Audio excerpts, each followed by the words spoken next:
सबसे बड़ा पुण्य। एक राजा बहुत बड़ा प्रजापालक था, हमेशा प्रजा के हित में प्रयत्नशील रहता था।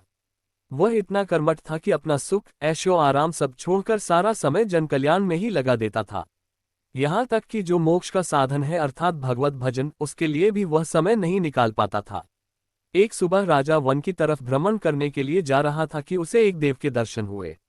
राजा ने देव को प्रणाम करते हुए उनका अभिनंदन किया और देव के हाथों में एक लंबी चौड़ी पुस्तक देखकर उनसे पूछा, महाराज आपके हाथ में यह क्या है?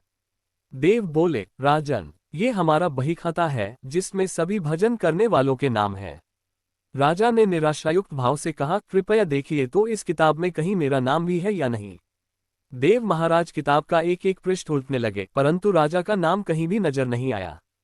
राजा ने देव को चिंतित देखकर कहा, महाराज आप चिंतित ना हो, आपके ढूंढने में कोई भी कमी नहीं है। वास्तव में ये मेरा दुर्भाग्य है कि मैं भजन कीर्तन के लिए समय नहीं निकाल पाता और इसलिए मेरा नाम यहाँ नहीं है।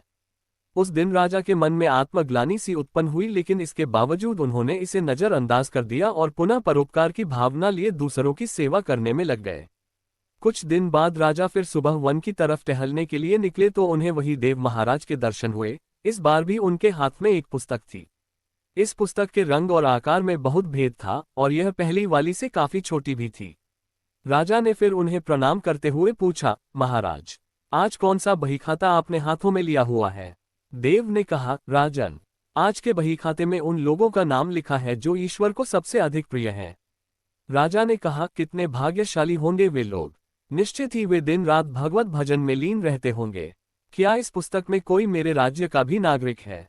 उद्धरण चिन्ह। देव महाराज ने बहीखाता खोला और ये क्या, पहले पन्ने पर पहला नाम राजा का ही था। राजा ने आश्चर्यचकित होकर पूछा, महाराज मेरा नाम इसमें कैसे लिखा हुआ है? मैं तो मंदिर भी कभी कभार ही जाता हूँ।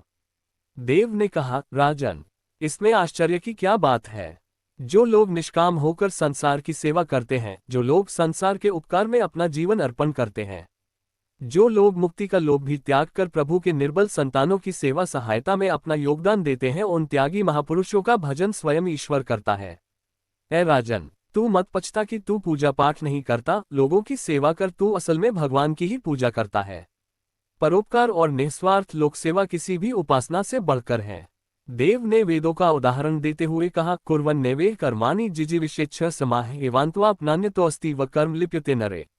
अर्थात कर्म करते हुए 100 वर्ष जीने की इच्छा करो तो कर्म बंधन में लिप्त हो जाओगे।